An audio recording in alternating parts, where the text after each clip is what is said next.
You know, Does, Yeah. does it Well, have that's gentlemen, anything? I apologize. I came very cash to our thing today. Well, look at don't look at worry. us. Yeah, look at us. Mm. Uh, does it seem like it has anything to do with the strand itself, or is it just it's building up antibodies or whatever it is, and I think, that's I mean, they don't really know enough yet. They just sort of noticed it as a consequence of, their regular procedures for vaccinating people last week. So I'm not sure if they even understand how it's working. Like, they understand so little about this virus so far. And even when you hear doctors talk about it, they talk about like all the unknowns. So Mhm. it's really hard to get a handle on what they know and what they don't know. But I trust like global research teams. I trust teams that have been like pounding away at some of these things like malaria and tuberculosis, some of these like public health diseases, if you will, things we had eradicated in the United States until we had an anti-vaxxer movement, like Yeah.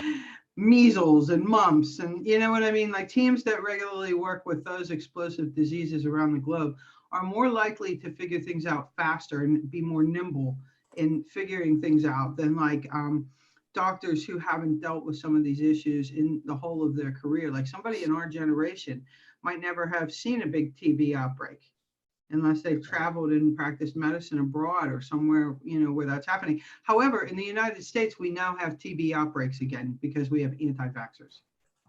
Yeah, because basically uh, we have morons right now. Basically, is what it is, and it kills me that we have these people and we've equated people's beliefs to truths and to facts, and we've done this so quickly and so irresponsibly that what we have now is like Kellyanne said, alternate truths. We have alternate realities, and that's how we're phrasing it. And this is how we're framing it. But it's not. It's just your opinion that for some reason we've decided that it holds as much weight or as much credence as an actual fact. I mean, I could literally sit here and say 2 + 2 is 3, and God damn it, that's the way it is. No one's going to tell me any different. And these folks are not going to say that it's not a truth or it's not a. They're just going to say it's an alternate fact. They're not going to say no, it's just your opinion, and your opinion's wrong, and either get with the program or go away. It kills me that we've gotten to this point, and we've done so recklessly. So, Dr. Dye, I got to agree. I'm going to actually want to make a comment on your statement that, here, because of our healthcare system, we treat things in software terminology using the waterfall method, which is gather every single bit of information that you can and then test it 18 ways to Sunday before you roll it out. It's time consuming. It takes forever, but the object is when you roll it out, it's 100% correct. As compared to the agile method, which is, you group things into sprints, you complete them, and then you go to the next. Now, Yep. yeah, like I think that your comment there, the doctors who worked abroad, let me say general practitioners. Say doctor. It's a kind of a wide ranging term. So, GPs who practice abroad learn this agile method because they see these things firsthand, and so they have to respond appropriately. Whereas here, we're so used to testing everything so thoroughly that it does take us a lot longer. Now, when you hear the president pushing the FDA to be more quick with their to get testing quicker, I think that's what he's trying to do is to knock some levels off of their watershed process and to get things out quicker. So that's just some thoughts on what you stated. Yeah, no, I totally appreciate that. And you and I work in software, right? I left academia because academia moves too slow. And we were teaching curriculum that was 15 years old. And I wanted to work agile and build teams and build companies. And so I gave myself this challenge of building 10 companies in 15 years and, going very quickly. And if a company wasn't progressing, go to the next company. Like, you have a year and a half to impress me or do something. And then my life is so precious, I got to go on and try something else, or we do it or we don't, like we launch or we don't, and that's just, I mean, how people in our generation react to that in software, which is not usually life and death. I mean, it can be, but it's not usually. Imagine in medicine, right, where they're taught to go ploddingly slow. And we want to introduce this agile method, right? Mm-hmm. And I mean, imagine those discussions, like how it goes. It's not like the Death Star over there where you are. It's autocratic over there, but out here in the world of chaos and confusion, yes, it's rougher. Because, the Emperor is not as forgiving as Lord Vader is. So yes, we have a lot of pressure up here. You got it going on the Death Star for implementation, but down here on Earth, like where all the crazy people are, it's hard to convince people in rural areas. We were talking about this on the cast the other day, right? On the Friday video cast. How do you convince a guy out here in the middle of nowhere, or in North Dakota or Montana or somewhere where they're not having very close contact, that this is a real thing and businesses have to remain closed? And, and I understand the difficulty. Like, I don't want to just dismiss that guy's concerns, but I mean, how do you convince people that their belief that it's a hoax is not a fact? Back to Master Zarilla's point, Yeah, I mean, that seems to be the biggest challenge, right? A challenge which, by the way, we're terribly failing at. You at one point, don't want to address it or approach it in the way that I seem to have presented it, which was basically saying, shut up, you're an idiot. But I was being very simplistic, intentionally, simplistic, because I wanted to make that distinction, because they're very, very passionate about this belief that they have. It is the equivalent of telling a staunch Christian that there's no God, or that you know what I'm saying. It's a very difficult thing. None of us can prove the existence. We have a very strong belief in it, that it's there, but we can't prove it. So to tell somebody like that they're wrong is a very, very disconcerting thing to do. It's not something that you can just say or challenge somebody without really paying attention to how you're approaching it, right? But I think there's a little bit of a difference between something like that, where you've been raised a certain way, right? It's gone 2,000 years or longer. If you're Jewish, it's gone even longer than that. To question it and say that it's wrong, or that all these people for this longest time, with everything, all the accomplishments that were made in that name or in that belief, it has been a fallacy, that it doesn't actually exist.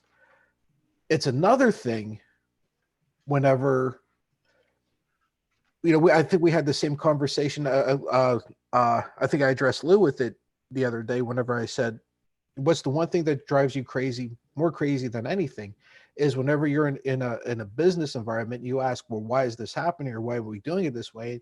And their answer is, because we've always done it like that, right? You don't understand. You're not really understanding or addressing a situation. You're just going through the motions because that's how it always was. Well, if you were doing it wrong from the beginning, you've been doing it wrong all this time. You've just always done it that way. So that's your excuse. If I believe that the whole world looks at everything happening in this world the same way a farmer out here in no man's land looks at the world, I'm never going to understand what it means for somebody who lives in Manhattan. And that's literally what I'm facing damn near every day at my place of employment is, we have a very rural view of things. And these guys who go home from work and are tending even a small farm, a couple dozen acre farm, have a very different outlook than somebody who lives in Manhattan or lives even in Allegheny County, even closer, like Cranberry, we'll say, right?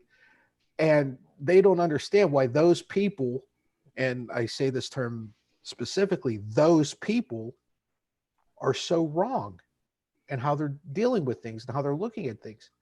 And you combine that with having all of this influence around you telling you that your beliefs are just as valid as those people's facts. How do you fight that? How do you combat that? So that's where, we had spoke on, when we were talking last week on Friday, that's where that's where a failure of our educational system comes into play. Because without education, people can be led like sheep and told what to think and how to think. And that's where our Fox Entertainments and Rush Limbaugh's and Sean Hannity's come in to help, teach the masses what they should and should not believe and think. And you're right, when it's a belief, you can't, that's something that you're not going to change somebody's mind with. So, like if we were to sit here and have an intellectual discussion about evolution versus creationism versus third-party evolution or whatever, right? We could have this conversation because there's flaws in the evolution theory, right? When you look at it intellectually, and there's just like there is with creationism. And then if you have any third-party type of evolutionary theory, we could poke holes in that as well. But we do that because we're going to discuss it on an intellectual basis. When you have a belief in something, so when you believe that creationism is the only way things happened, there's no way you're going to tell me it's different.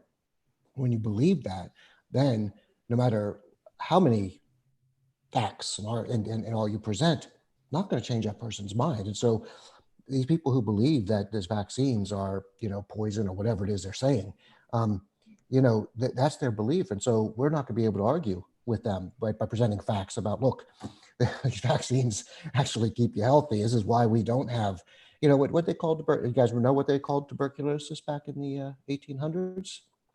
No clue. Should know, but I've forgotten.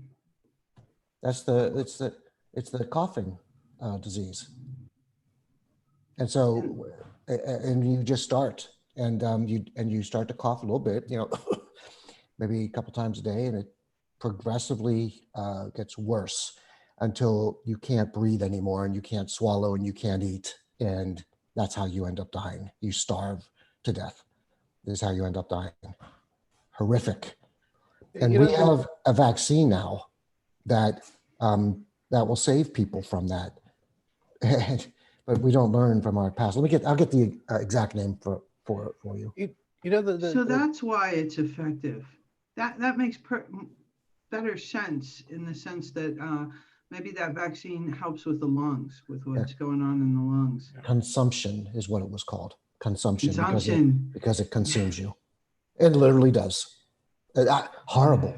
That's a heck of a word. Yeah, and when you read stories about people who've had it, oh my gosh, it's like somebody just take me out and chop my head off, because that would be a more pleasant death. And now we fight about vaccines. And the thing that kills me though is these anti-vaxxers, for the most part, are people who either were vaccinated, I was going to say. Jeez, my English is just, it's something else. Or probably the majority of them were vaccinated because their parents at the time weren't given that choice, right? He was like, no, you're going to, you weren't getting through Ellis Island. If you get there, they're hitting you, right? They're vaccinating you. If you were born here, if you were going to public school, because homeschooling really wasn't an option then, you didn't have your vaccinations. I can remember taking, letters home in elementary school to my parents that they had to show that their kids were immunized, right? Yeah. At some point, this idea of this anti-vaxxer idea had to have been presented to people. And so they had to be convinced that this was a truth. Okay, so they weren't born with this belief or grown up with the belief, like we talk about religion. It had to have been presented to them as, and again, I'm simplifying, everything you've ever learned or ever knew about vaccinating people is wrong, and it's actually detrimental. Here's the real truth. Okay. So they can't say that they were victims or they were duped. They knew, they already knew it worked. They already knew what was written. Somebody convinced them otherwise.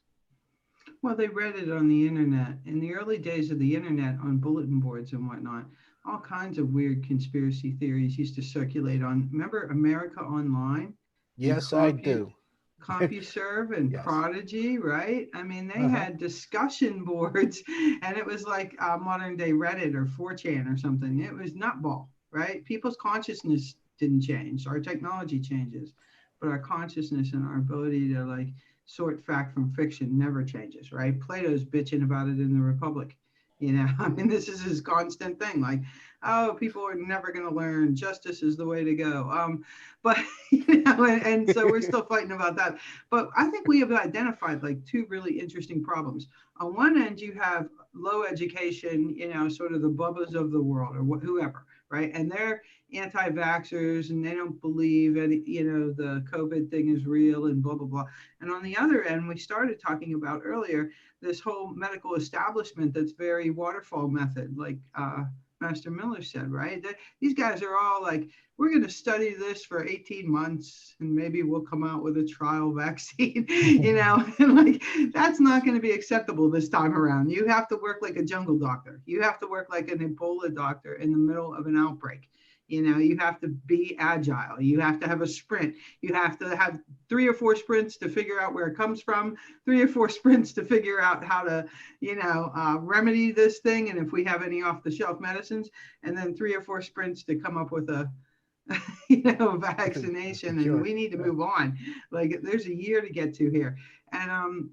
And if they did it the software way, but we have these two groups, these highly educated medical establishment who doesn't want to move in a certain agile way, and the bubbas of the world who we can't convince otherwise that these things are conspiracies and that they're people who are planning these ideas in their head have, like Alex Jones is peddling some silver crap, right? They're peddling crap and they're telling these people not to get vaccinated. That's a very clear political and medical agenda that sort of harms your followers. It's the old snake oil guy, right? This is the original FBI fraud task force.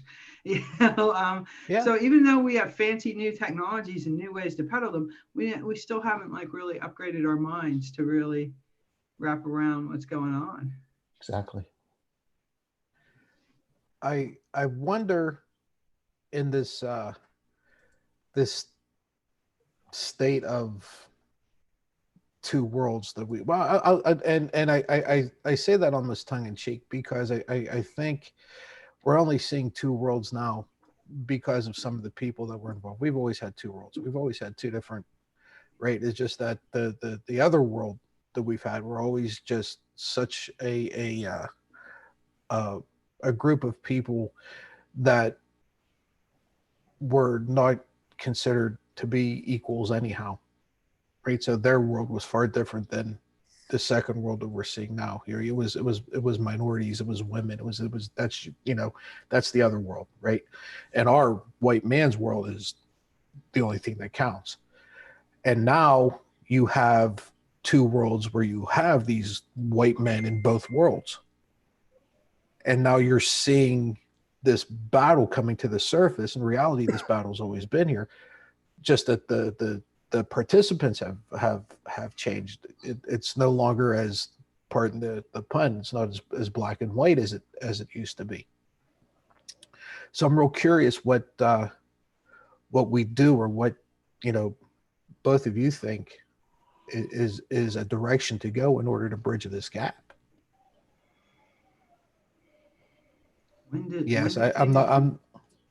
I like throwing hard questions at people. That was a hard question. When do things become real? I mean, I think that's the question, right? When does something cross the bridge from theory to reality for in both of these groups, right? For one group, that's always the group that's being oppressed. It's easy to have distrust and question and critically think because you're being lied to all the time, right? If you were in the privileged group or the advantaged group, everything's being taken away from you over the last 40 years, right? You're losing your priority, or you're losing your place in line, you're losing and that's the politics of resentment that's been sold to the white guy group, right? Like these other people are taking this stuff away from you, and don't trust them, and their facts aren't real, and there's sort of this oh shit, we want to hang on to what we had. I don't want to lose any more. And so when does that barrier get broken? When do the white guys on one side jump to the other? I don't know.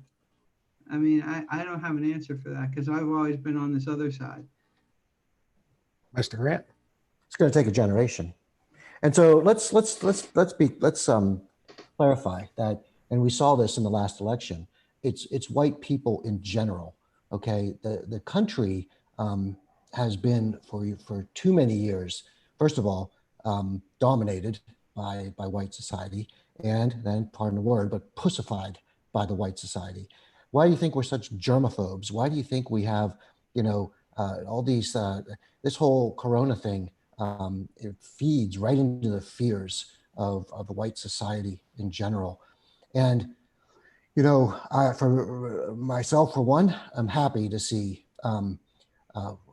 more and more people of color, women, getting better positions, stronger positions, more leadership positions, to help break the grasp that this white culture has had for years. And you are right, Doctor. It is there's a huge resentment of having things taken away. Now, I come from, I basically had never had anything, nothing. So for me, I don't have that resentment, right? But when you look at it in general, yes, it's huge. And so we had talked before about how I feel that this whole thing is going to end up maybe in 2 generations. It's going to be, we are going to become the French of Quebec in living in Canada, where there's going to be a white group that's going to be centralized in the central part of the United States. And it's going to be horseshoed by everyone else. So right from Pittsburgh down, go down south, horseshoe around, going up the coast. And then you're going to have your white Quebec sitting there right in the middle of your Iowas, Idahos, and et cetera. And it might even become language as well, where that's where English is spoken. And everywhere along the Atlantic coast, Southwest, going up the West Coast, is probably going to be all Spanish. And for me, I don't see how that's going to not be the future, because when you look at the numbers, the demographics, that's where we're heading, and that it's not going to stop no matter how much we try. And then you could see, I think, when we have like this past election, those are fears that people have deep down inside, and that are being fed by our entertainment news. So, Master Cirillo, did I go down the right path, or did I go? Well, you know what, you bring up an interesting argument and an interesting point. And I'll ask both of you, because I just have an engineering degree. That's as much as I have, right? It is like on what's that TV show, Big Bang Theory, where you're Horowitz or whatever his name is. Yeah. It's doctor here, doctor there. And I got a doctor on one side of me, who's been published. I got a software engineer who's been published. I don't know how many times. Adjunct professor at Penn State University. See, and I'm the Horowitz of the group, or whatever his name is. Right? Wallowitz. That's it. Yeah, Howard Wallowitz. Howard Wallowitz.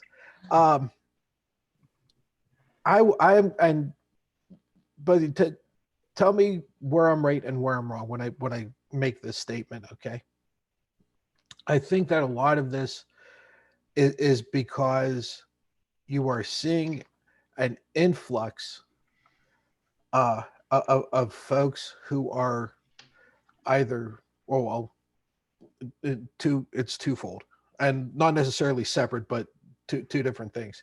An influx of people who are darker than the people in charge now, and number two, you're seeing women or females being far more empowered than they used to be. Okay.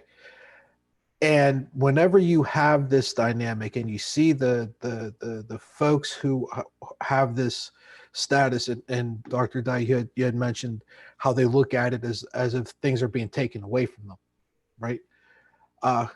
They're now um, retreating and to a place where they are amongst themselves, so to speak. And whenever you have this big group of people and this large amounts of people who are doing this, they have a tendency to always fall to the lowest common denominator. So even the most intelligent or the smartest people of this group, and let's just say they are the Fox Entertainment watching group, have have a tendency to forget. They don't really bring everybody up to their level as much as they drop down to the lowest denominator. So tell me where I'm right and wrong, or wrong. I think that's interesting. Go ahead, Mr. Grant. I'm Well- going to take my coffee. Okay. Oh, yeah. She's going to get to the doctor, but give her a second here. Yeah. So, so I think that this has been planned. This Fox Entertainment stuff has been planned. This is basically Reagan's legacy. This all started when Ronald Reagan took power. All of this. In fact, my neighbor, who's a retired, he was in the military. He knew Dick Cheney back when Dick Cheney was still young. And he said he was a bastard then. He's just a bigger bastard now. But he said that these guys, this has been planned. Their takeover has been planned, and they knew that by keeping the masses ignorant, keeping the masses dumb, right, it's easier to control. And so that's why start stripping away the education system, because if you and don't give any importance to education, right? Demean it.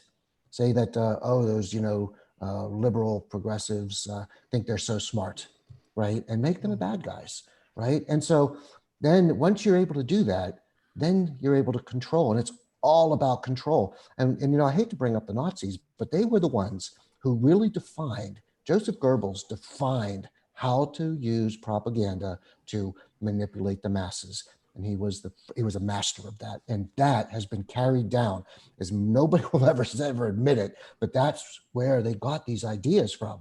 And that's why we see these techniques being used to great effect. So, Dr. Dye? I don't know if I can follow that. That was tremendous. Like, if I had a professor that gave a lecture like that, I'd just pick up my stuff and walk out and be like, I heard that guy. that was awesome. I'm going back every week for 20 minutes.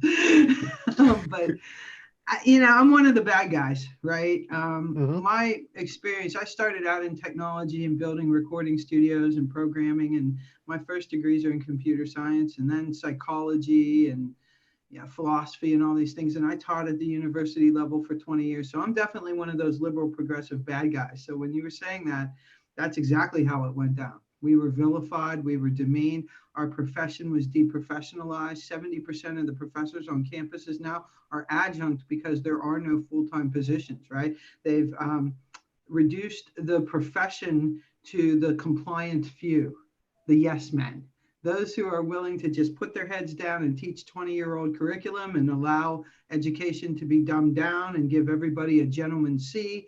Those are the people who are thriving in academia. Everyone else is an adjunct. All the radicals are adjuncts nowadays. And so they've really displaced education. The kinds of things Kevin is learning in online school are some are valuable. Like he's reading the poetry of Frederick Douglass. I really like that. Okay, yeah. Doing a lot of really cool algebra. Like I'm doing algebra every day again. And I'm really good at 8th grade. I'm kind of happy. I'm still good at it. But in any case, the education that he gets is indoctrination. And then he comes home and he'll tell us like and he'll say the words, the BS history they teach me at school. And he'll tell us what they've told him in history class. And we're like, oh, you should know better. And, then Dad and I spend like 2 hours while we're cooking dinner, just like yelling at him while he's on the computer, like, think about this, think about that, look, and so Kevin realizes in his school, if he shows any anti-authoritarian tendencies, he's out, right? I mean, Wow, really? Master Miller, to your point, it is really deep at school. They tell each other, like if they're critical thinkers, they tell each other underground offline on the Xbox when they're gaming together, and they come out to each other, not as gay or straight or something, but as a free thinker or as an indoctrinated person. I mean, it's very like, and one day I said to him, why don't you stand up for what you believe in? Cause I was a rebel kid, we're the generation that broke down the Berlin Wall. It's a totally different mentality. And I'm like, why don't you stand up to them? And he's like, oh, no. No, you don't understand. These people are a certain way. And if I want to survive, I have to do this other thing.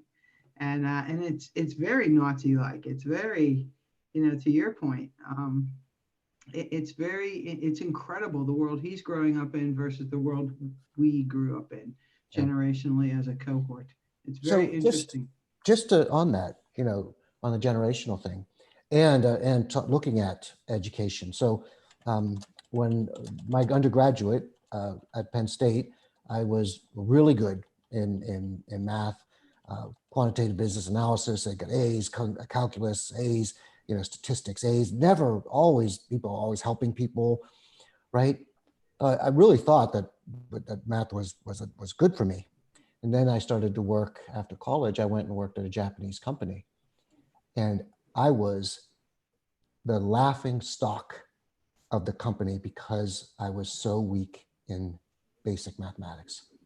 Here I am, like the prime guy at Penn State, couldn't hold a stick to these guys. They could do things in their heads that I was just like, hold on, and it became a running joke with them. Now I spoke Japanese, of course, so that that's why they were able to tease me like this. But I was just like, holy crap, I can't believe how stupid I am, how weak I am. And that's why we have, and this, and this was back in the 80s. Now, where we're even more, we're not even as strong as we were before with education. And now we have these people just, wanting to be indoctrinated and follow the path, learning less. Well, is it any wonder why nobody can score high on the SATs? Why our GRE exams are so pathetic? Why we have so many foreign nationals who are now, GPs and, doctors of internal medicine and whatnot. It's because we're just not there. And it's frightening. Interesting. It's interesting. Kevin's learning math that I didn't learn until maybe 9th or 10th grade, but they're not teaching them why they're learning it. It's very interesting. It's like they want to raise their scores on those tests, right? So they're teaching them some pretty interesting linear algebra, but they're not showing them the shape of the graphs of the linear algebra, like how to visualize it like your Japanese friends could. Your Japanese friends could do that stuff in their heads because they saw those equations so many times. They knew what that equation looked like. And then they just had to sort of hone it in to that particular problem. Whereas like we're taught math, like this disconnected problem, this disconnected problem, this thing over here. And they're taught logic in like middle school, the equivalent of what we would call middle school. We don't teach logic until college in the United States. Far too late. Reasoning. Yeah. Far too Think late. about structurally what that does to the mind, right? Instead of prepping the mind and then teaching the form of the equations like your friends had, we teach individual instance problem solving as if it's all disconnected skills, like rational factoring, this thing over here, irrational numbers, perfect square roots and irrational square root. You know what I mean? And it's like, it's just some disconnected menagerie of problem solving, like Right. Yes. where Exactly. it's never connected to the physical world and like layers and the linear implications of that geometrically, right? Like what do equations in the third degree look like geometrically as opposed to equations in 2 degrees? Like what Right. surfaces are those? How do those surfaces bend? Like we're not even like teaching them that, Right. and so no wonder our kids don't understand. Like we're just not even bothering with that shit. And till college, maybe till you're like Patsy and you take engineering and you have to start wrestling with all that. So let me ask a question because well, we are talking about math, and so probably half the audience is like Oh yeah, it's not politics this week. It's math. but Master No. Varela, you are well, you're not as high up as a software engineer. You're a mechanical engineer. Sorry, I had to throw that in. No, seriously, sir. What do you do about what Dr. I just said? As a mechanical engineer, what are your thoughts on that? I'd be really curious to hear. Well, yeah, I was a civil engineer for 25 years until I got into this much easier field. And I say that to make a point, and it goes back to the dynamic that Dr. Dye made in the mechanical field. Everything is very black and white. Okay, everything is very. It's a round peg. It goes in a round hole. It's a square peg. It goes in a square hole. And if I take this square peg and I put it over here, everything breaks down. And there's no correlation between the two. There's no way to figure out how to get this square peg and put it in that round hole. Okay.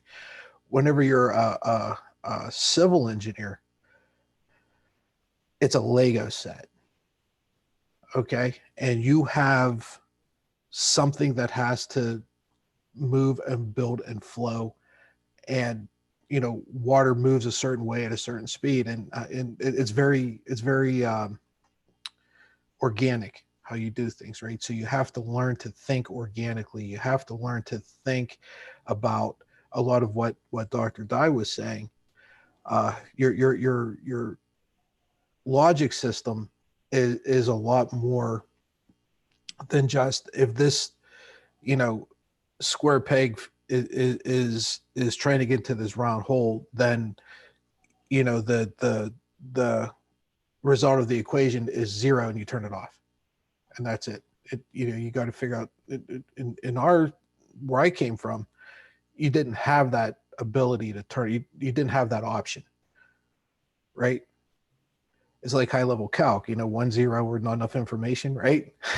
You're looking at the same thing. It's never 1 and 0. It's always, you never have enough information, but you have to make it work. You have to follow this thing through.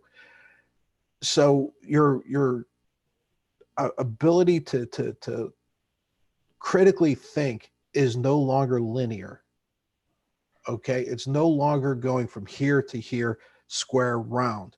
You have things that are you have to figure out how to do things before the math makes sense, before you even apply the math to it. You have to figure out, how am I going to get all of this flowing here? How am I going to start to control the rate of flow? How am I going to try to figure out how the traffic's going to go through this while I'm figuring out this rate of flow, and how deep and everything's have to be? So you're constantly moving and shuffling things around. So you have to be very, your ability to have to sit there and start applying what you know here, getting what you know here and being able to apply it here, and then taking both of these and going here and doing something with it here, and all of this having to work together is something that I'm seeing in this world, in this mechanical world, which is filled with people who are far younger than me.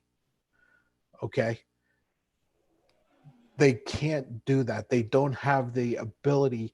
Well, they may have the intelligence to do it, right? I'm not saying that they aren't smart enough to. They don't have the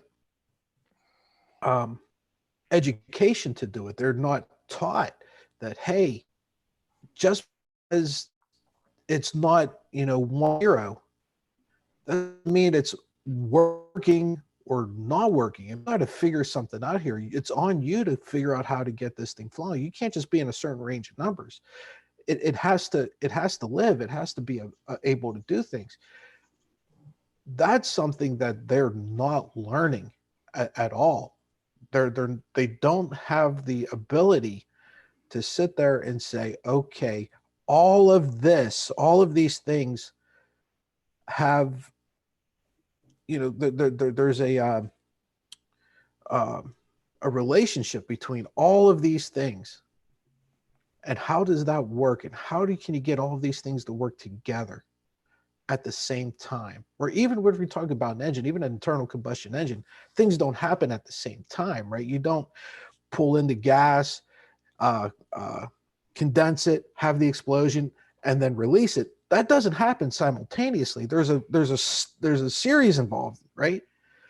So even an engine that's moving, that's constantly, and you have all of these chambers that are firing at they may be firing at the same time, but what's happening in that chamber has this very specific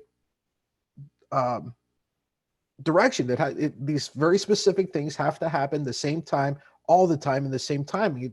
There's no dynamic there. Okay, it's like every song you ever do is in 4/2 time, right? And no matter what you do, it's always in 4/2. Well, then you come up with something else that's in a different time, and they have no idea what to do with it. Can't handle it. And that is a result of that's a result of education. That's not a result of their intelligence or their abilities to do things. They were just never taught any of this. It's far easier to teach how they're applying things now. It's very black and white. It's very linear. It's very easy to get a grade or to get somebody to do things a certain way whenever it's this linear and black and white. And that's a very, very big problem. Question for Master Miller. When you left Japan after all the working with those math heads and their education system and looking at it, my 14-year-old was asking me, how different is school in Japan? He says, I'm seeing people on their phones at school at 9:00 at night. Like he couldn't understand that. And I started trying to tell him about Jugu and, Japanese school and how much they study and how hard they work. But what would your takeaway, what would you say to him? Because you have a much more valuable and in-depth experience than I could ever have just from having Japanese students in America. Well, first of all,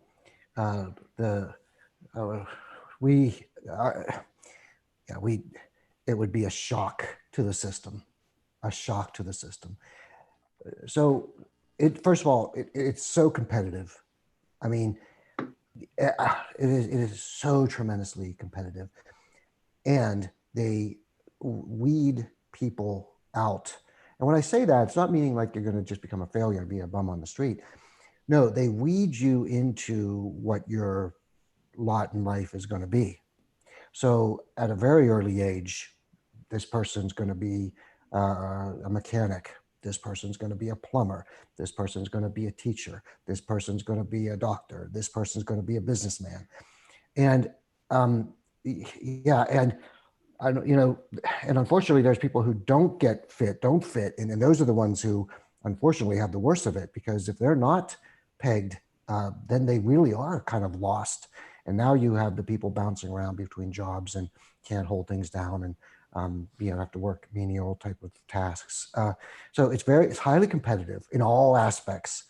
And the second thing is that from a young age, you're competing. Here it's like, I'll just put a soccer example in.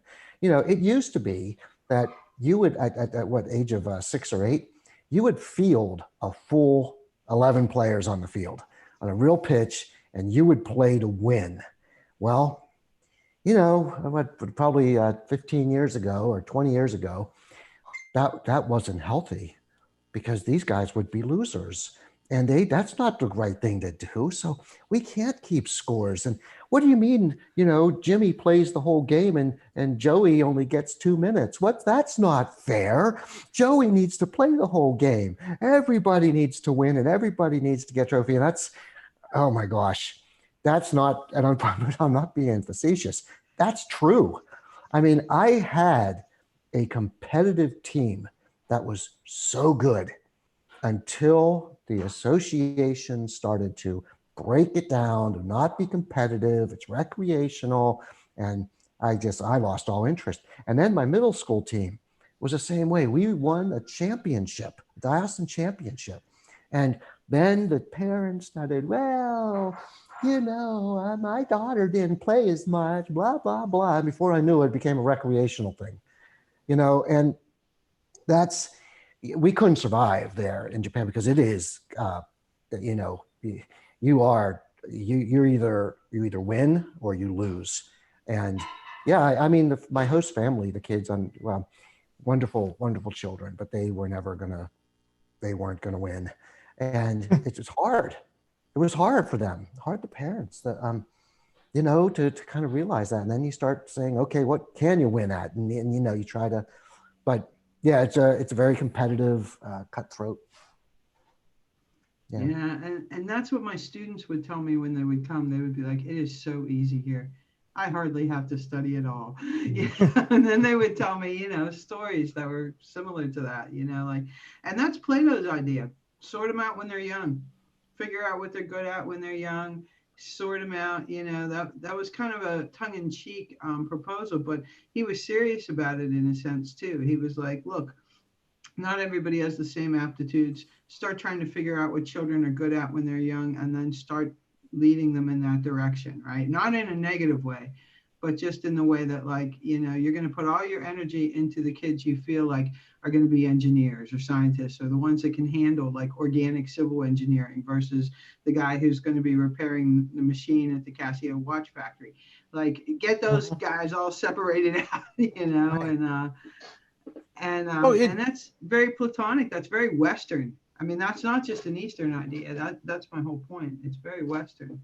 Well, we used to do that. We used to do that with sports a lot, right? A kid had an aptitude for soccer, because it's Master Grant. So we have to talk about football. Right.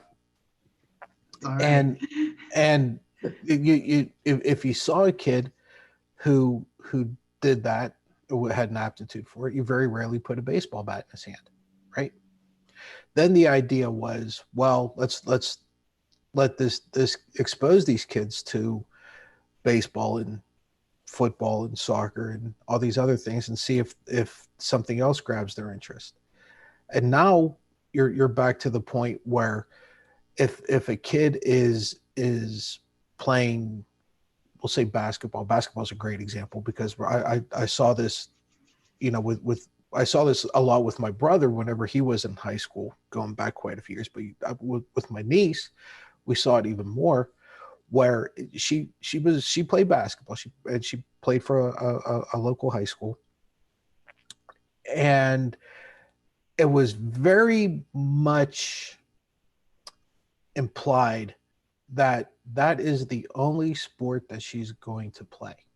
Okay, so if she wanted to run track, it's probably not in her best interest to do that, because whenever the high school season is over, while we still have summer league, we still have AAU, we still have all these other things, where if she's going to do well in this sport, she really needs to be spending her time doing this, and she really needs to spend her time playing in this league, or even more so on this side, on this team in this league, not necessarily the league itself. The league was just one layer. You had to go to the next one where, okay, you're in this league, but you really want to be on this team. You really don't want to be on this team. You know, that type thing. So we're able to do this for sports, and no one thinks twice about it. Hell, parents will spend thousands of dollars a year to have their kids be in that league and play on that thing. Why are we not doing this for academics? Exactly. Good point. We kind of do. We have things called private schools where people with money send their kids, and where a few lucky, gifted kids, who are just the luckiest kids on the planet get scholarships, but we're not preparing our kids to think, I think, for the reasons Master Miller outlined earlier. This whole Reagan thing is real. I mean, they came out with a report called A Nation at Risk in 1983, and they began to systematically dumb down the schools. That was 3 years after Reagan took office. It was very conscious, and it's been a constant program. When I was in education school way back in the day, in the late 80s and early 90s, I had this class on education, practice, and policy. I'll never forget it as long as I live. And they said, this guy was teaching us how to grade and set rubrics and everything. And he said, there are 3 levels of achievement: good, very good, and very, very good. And I went, what about bad, very bad, and very, very bad? Where did that go? And that was like the first thing that came into my mind. I was like, what?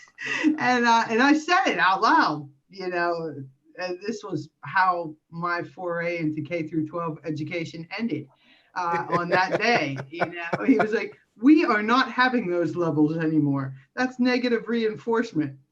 And I was like, well, we're done with education then, aren't we? We're just going to pat everybody on the head. And like Master Miller said, give them all achievement trophies. You showed up. God bless you. Have a nice life, you little dumb turd. Very good. And go home. I was appalled. I was like, oh no, shit, I'm going to be a professor now. I'm going to have to go all the way to my PhD. I'm going to be a professor because that's where it's really going to happen. That's where we're going to weed them out and, pay for achievement. And then I found out that like the most successful graduate students were the people who slept with the professors.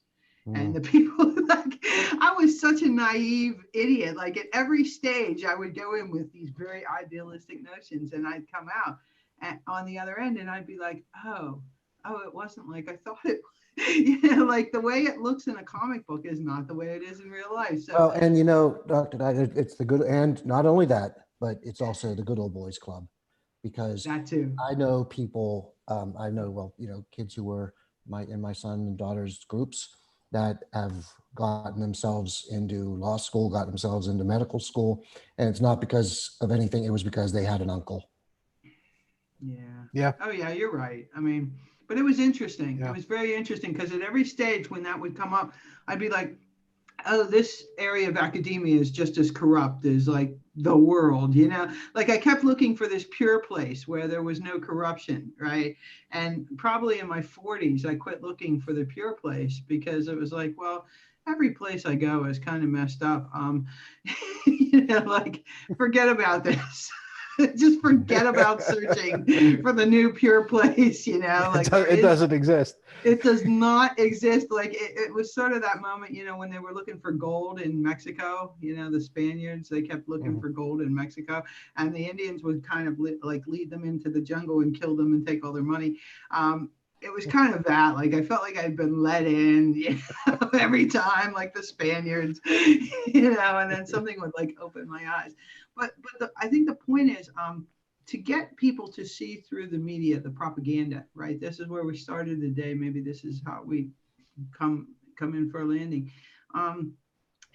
That education piece is so important, and it's the piece that our children are systematically denied. So then where does the responsibility fall? The responsibility falls on the people who've traveled, the people who understand, the people who have some more global understanding. And even if the people who are like locked into the low education group never believe you, at least you can do the right thing for most of the people most of the time outside of those circles. I mean, maybe that's the best it's going to get.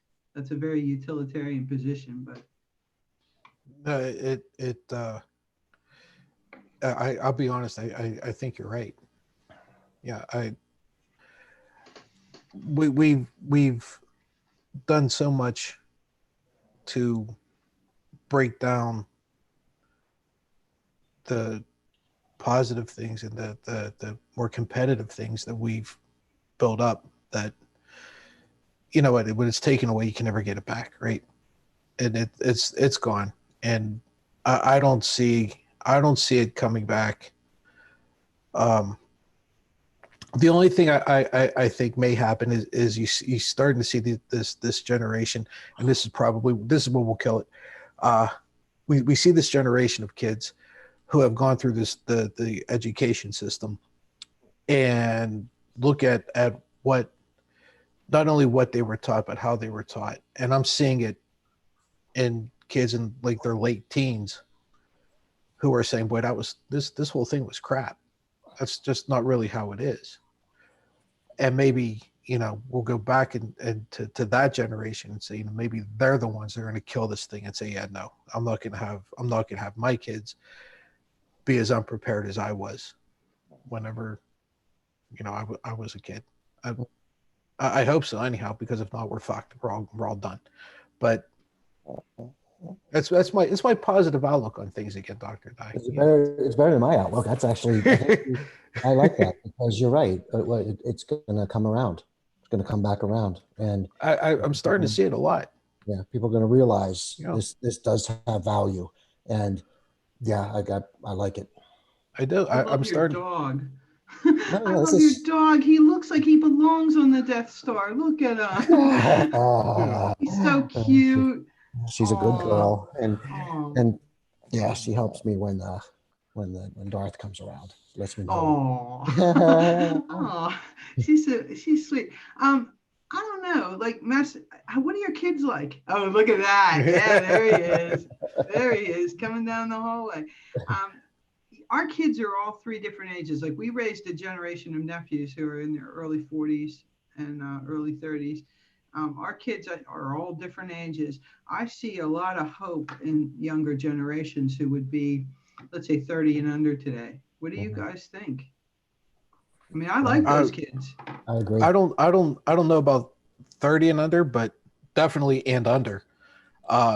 Yeah, I don't know what the cutoff would be. I don't know where that millennial to Gen Z breaks, but the Gen Zs, I have a lot of faith and confidence in, because and again, you know, out here in Mayberry, but overall, just seeing how they approach things and how they look at things and their attitudes and their general demeanors, really gives me a lot of things to look forward to. Yeah. I sometimes say, you know, it's a shame I'm getting as old as I am, because I would love to see where some of these kids, how they're going to change the world, because I really think that that's the generation that's going to do it. Our kids, not yours of mine, that generation. Well, even Master Grants, because he still has them in college. So I think those is the generation that's going to really make an impact. I think the generation between them and us is a lost generation to a large extent. Yeah. I think so. That's where all my older kids are. But I think, you know, you look at like mine's, you know, my son's 19, you know, he'll be 20 toward the end of the summer. And I look at that generation and I sit there and I say, these kids get it. They're understanding it, and they don't look at things or approach things the same way we do, but that same spirit's there, that same attitude's there. It's just the mechanics that are different. And yeah, I got a lot of faith in them. I really do. Master Miller, what do you think? No, I'm on board with Master Zarella. Yeah, he hit the nail on the head there. I'm exactly agreeing with what you said, sir. I liked my last generation of students. Like, I had sort of the older millennials, and they were nasty people. When I first started teaching, oh my God, they were just nasty little souls. They'd cheat, they'd plagiarize, they'd justify it, they'd whine, they'd point monger. You know, everything bad that could happen in the classroom, like, they turned me on to. And if there was a time to get out of teaching, like that first 10 years would have been it. And then Was it? I got the second half of the millennials, and they were much better. They were much better. And then I never did get into these Gen Z kids, right? Because I quit teaching. The only way I teach now is like I'm teaching a lot of music over at the high school with Kevin, because he's in the drum line. So they're like, oh, come teach the drum line. So I'm back into teaching music, and I love these kids. I love those Yeah. kids.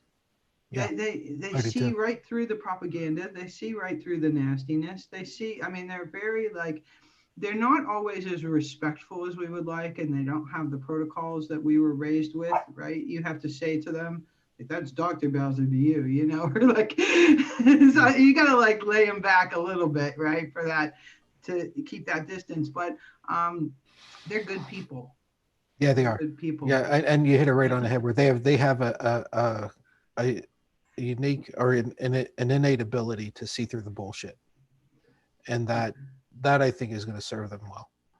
I really do. That's a good place to land. That's where we're Yes. ending it. That's where we're ending. It's very rare that this pod ends on such a positive note. So we have Dr. Dye to thank for that. Because usually Master Grant and I know we just stop and they continue to bitch for 10 minutes after the It's like nobody even hears us, but we're still going. Oh man, are we still recording? Yes, we are. Yes, we are. No, I don't have anything to complain about. I just need more coffee. Yeah. That's why I was asking. It's Well, a pleasure. we're killing it right now. So I'm sorry, Doctor. I didn't mean to interrupt you. It's a pleasure to be a guest on this podcast, and I've been a frequent guest since COVID days Yes. started. Yes. Next time I'll dress for the privilege. Again, I apologize. I was rewiring the studio behind me, man. I have it all fired up. I'm going to start slow jamming the news on some of these podcasts or something. There we go. Just Nice. There we go. You realize that even on our daily one, I'm the only one who doesn't play an instrument. Do you realize that? That's right. Maybe Yeah. we could start jamming. I mean, Yeah, you guys should. I'm hooking everything up again and firing up the digital studio and making sure I can sequence and loop and, you know, so that would be great. But gentlemen, thank you for inviting me. Thank you. Thank you. Thank you for coming. Yes, Have thank a you. good one. All right. And for everybody watching / listening, you know, your time is very important, and the fact that you're willing to spend some of that time with us means a great deal to us. You really have no idea how much it means to us. This will be live while this is being recorded right now, and it will be up on our audio podcast. You know, tonight, same time, same bat channel, the whole 9 yards, like we always do. But we're going to start keeping everything up on Twitch and Mixer and Periscope, and where the hell else are we? All on YouTube. We're going to keep that going as well, because we seem to be getting some good some positive feedback, and it seems to be moving in a good direction. So I think we're going to keep doing this. So tomorrow we will be back with the normal Frank and Patsy podcast at around 5:30ish Eastern time for anybody who is going to jump on board with us, and of course to all of our group who will always be here. Like I always tell our group, you know, don't expect the invitation, because you're not going to get one. You guys all have the calendar. If you want to be on, you get on. You know, Bring a so beer. that bring. You know what? Here, just for you, Master Grant. Here, just so you know. All right, there you go. All right. Nice. Okay. All right. So just so you know, Lent's over. We're back. So until then, and folks, if you one more thing I do want to say before we kill it, if you like what you see and like what you hear, please support us on Patreon. Okay, Guinness isn't cheap. So until tomorrow, we see all of us, and next week for mastering the news. Goodbye, good luck, and God bless. Thank you all. We'll see you soon.